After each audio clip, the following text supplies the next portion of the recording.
Order flow trading in Forex. So you heard the term and you know about what order flow may be. You may have an idea. You may not know what order flow trading is. You may hear things like reading the tape. So all of these are terms that we're going to talk about.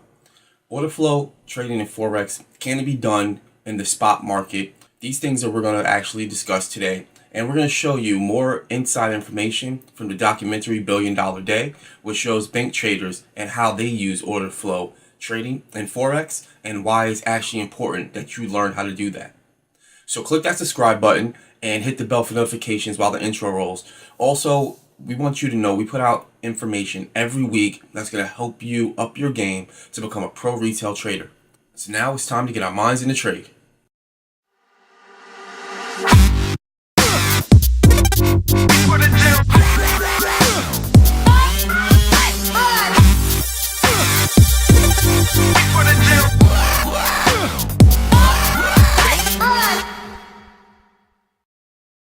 This 24-year-old can gamble £20 million of his bank's money without asking anyone. I think the sterling will go higher. And, well, I think the market still looking level to buy sterling. So I'm looking to buy sterling too. So that's why I'm paying 30 in the brokers and to see what's going on. If nobody want to hit me, then I will go out to buy some more. Within minutes, he's back in the market, quoting a higher price, trying to help the pound up as he steadily buys more.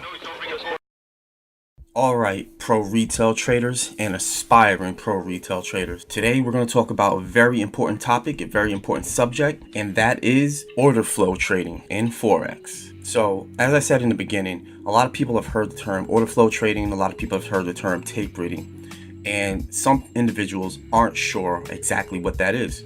So we're going to talk about why that's important. As you saw in the clip in $1 Billion Day documentary, the bank trader, he was looking at the order flow of the market. He said a lot of people are buying sterling. I think sterling is going to continue to go up. Then you see him put in an order, and when he puts in the order, he basically is testing the market. He says if no one hits me, meaning like if no one pushes back against him, then he's going to buy more with more market orders. He also quotes higher prices. So why is he quoting higher prices? He's looking to test what the demand is because he wants to go up. And that's how bank traders trade. They really need the flow of information on where the orders are being taken and where they're not being taken, and where there's supply and where there's demand. So that's also important for us as pro retail traders because we also want to find out where orders are being taken, where they're not being taken, and depending on what software we're using, we won't be able to see level 3 things like the limit order book with resting limit orders. That's something where if you do have, let's just say, Bookmap, they have a superior program in my opinion. ATAS, they also have another superior program in my opinion. Those are two order flow packages that I definitely would recommend you look into just to understand the visualization of resting order flow inside the limit order book. But for our purposes here today, we don't need to see that per se, because in later videos we're actually going to learn, I'm going to show you how you can use what's known as a footprint tool. And a footprint tool, you can basically check on things like the delta, you can see volume at price, and how that is being affected and where there may be specific orders based on what's actually happening in price, what's not happening in price with the orders that are coming in. So for today, we're going to talk about two different types of volume that you are probably familiar and maybe not familiar with on your chart. So for example, right here, we have volume histogram. This is volume over time. Why is this volume over time? Because this histogram, or each one of these histogram bars, all are representative of the volume or the price activity, the price change updates to be specific, that happened during this bar. So during this bar right here, it's a 15-minute bar, we have this volume, and that's just letting us know how much activity was taking place in this 15-minute period, so we can get a big read off of that. The reason why this is colored this way is I'm actually using an indicator called ibetter volume. So the ibetter volume indicator, it takes in account the amount of activity or volume in each bar, and it also calculates that activity in each bar compared to the last 5 bars. At least it's 5 bars in the settings that I've chosen. So for example, this big red bar is compared to the 4 bars before it plus itself, so 5 bars. And each bar doesn't just take into account the volume, but it also takes into account the range of the bar. So for example, certain colors won't come in, like these blue colors won't come in unless the bar has a lot of volume, about average of the last 4 plus itself, and the price range is not as big as the last 4 or 5, and that calculation will vary based on how big each bar is. So that's a high volume churn bar, letting you know that there's either a lot of profit taking or there's a lot of limit orders and prices getting no response from a volatility perspective, meaning there's no increased range and movement. So all of those things are something that you want to look at when you're actually looking at the price chart, because the volume is going to tell us where price is having an easy time going through, where price is having a harder time going through, and that's also going to let us know, depending on how much volume or transaction activity there is, how many people are involved and what that may mean. Because remember, it's the big banks that really move the Forex market, as well as some big hedge funds when they are working in unison, or they just have the same idea, or just the conditions of the market and underlying structure and supply and demand warrant that they can move the market a big amount fairly easy. And you're talking about hedge funds that are dealing with multiple billions of dollars. So what you want to know with the ibetter indicator, volume indicator, is that it literally puts price into context. And one thing I want to always stress here, context is the kingmaker and price action is the king. Price action is always king. It lets you know where you're gonna, what's happening, what may potentially happen, but without the right proper context, it will not get the job done. And that's why context is the kingmaker. It will make price action that much more powerful. It will put price action in a specific position to give us the information we need. And volume, well, volume is the politics that price action uses to win the day. Simple and put. It's the, does this work? Does this not work? And that's what volume does. You know, it's basically out there shouting to the hills, from the hills, listen, we are going up. Come together with us. Things are looking up, or we're going down. Let's stick together. To the downside we go. And that's volume. But without that, with the proper context of price action, you don't have the complete picture. So order flow is very important from that perspective. As an additional filter, I put a simple moving average over the volume histogram, because I like to know if volume for that period is significantly below average or if we're above average. And I use that with price action to give me a better idea of what we're dealing with, and that makes my signals that much more strong. So moving down to this indicator, this is wave volume. And wave volume was first introduced by a trader named Richard DeMille Wyckoff. He was a trader back in the 1900s, and he wanted to educate the average retail trader, just like we do here at Pro Retail Trader, so that they would understand how the market actually works and how they can trade the market. So Richard DeMille Wyckoff understood order flow. He didn't call it that back then, but he would say that, you know, big buying from the big players, the barons of his time, they would come in on waves. So they wouldn't buy at one price point, because if they did that, for one, it would put the price up against them. They would move price so far up or down that their average price would be horrendous. Price would have to go much further in either direction that they were in, so that they would be able to book a decent sized profit. So instead of them doing it in one shot, they would put orders in rather at particular prices as it moved up, and they watched interest. If the general public was in, if there was another bigger seller or a couple of sellers who were in, and would sell on the down waves or buy on the up waves, and they would determine based on the action of the volume coming in what they would do. So how we can use this to our advantage is we look at the volume here. This wave right here is representative of this wave. So what we can see with our eyes is that this volume, this wave rather, price is going up. we have resulting wave volume that looks good. We're like, hey, that's a good way to move up. It looks strong. And then when we have the down wave, right, this is the reaction. This is the action, the impulse wave. And then this is the reaction or the correction wave. On the correction wave or the down wave, we have what looks like a decent sized wave, but in context or regards to the up wave, it's not that big. It's not overbearing. But as we continue up, we have another wave up here, we have another down wave here, and if you look, we're like, okay, this is small, but then we have a bigger up wave here, and you're like, okay, this wave is still continuing up and is bigger than the last up wave. And then we have this down wave right here, and you're like, well, that's smaller than the last two down waves. And then we have this up wave here.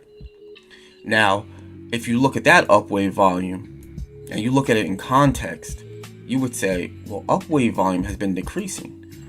We've been getting higher prices, right? Price has been moving higher, but participation has been dropping off. So as we move higher, there are people who are not interested in higher prices. And that's what Wyckoff was referring to. And that's what we hear at Pro Retail Trader look at when it comes to order flow. Because we want to know, well, who's in this market with us? Are we alone in our decision? Is price just dropping off?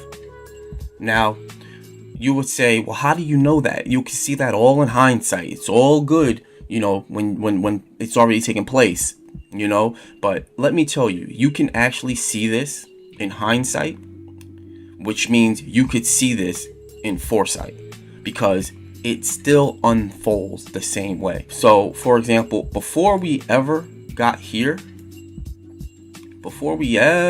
to this wave volume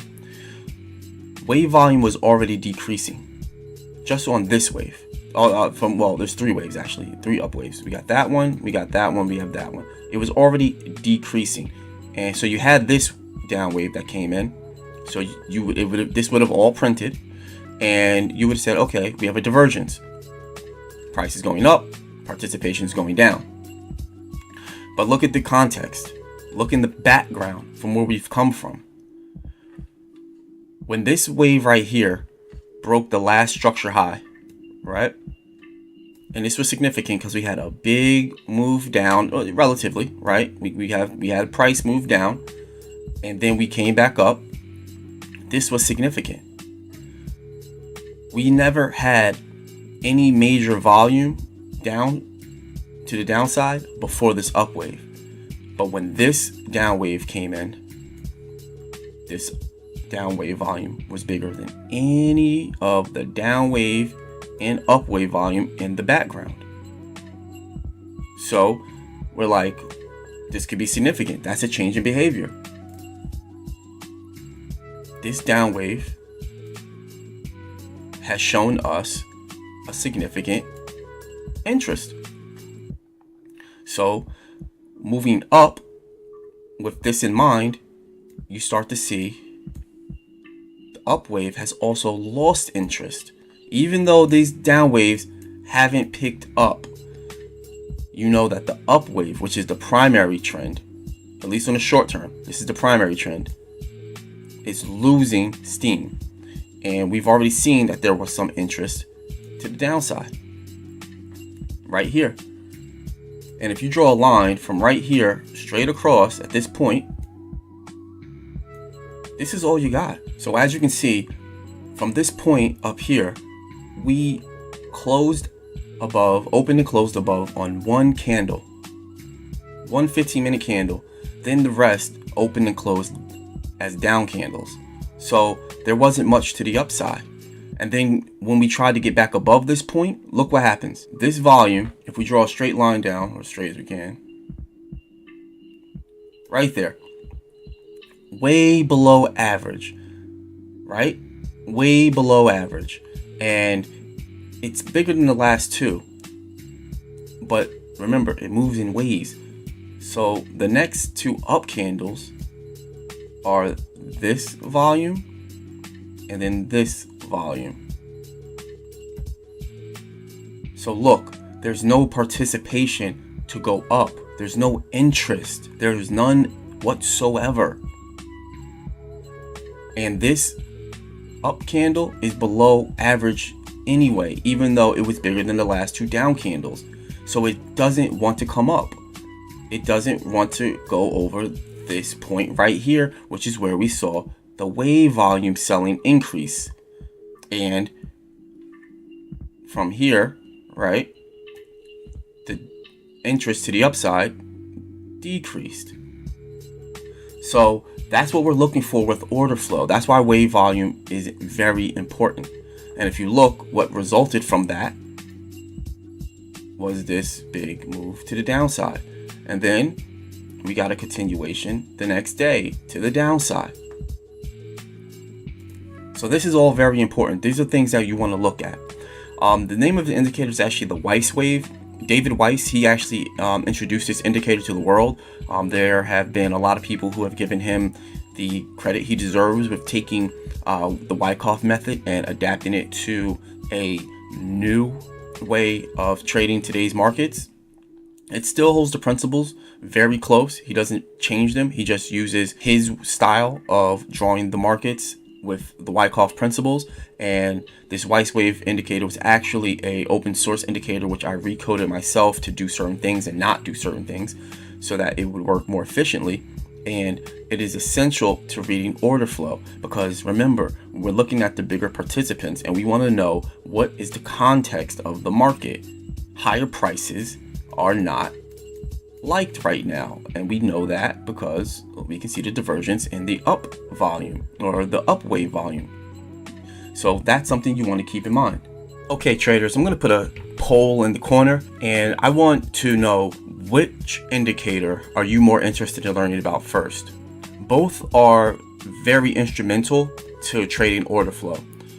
Either the histogram volume at time or the wave volume, where it's volume measured over volatility. And I want you to know this is just an overview of these two types of indicators, how they can supplement your trading to make big gains, why you should use them, because obviously the big bank traders who control the market are using them in their own way, their own technology, but nonetheless they are reading order flow. And I want you to vote on which one you're more interested in, and that's the video that I'll make first, and then I'll make a video about the other indicator afterwards. So there's a lot of tactics, there's a lot of strategy to using these two indicators and reading order flow.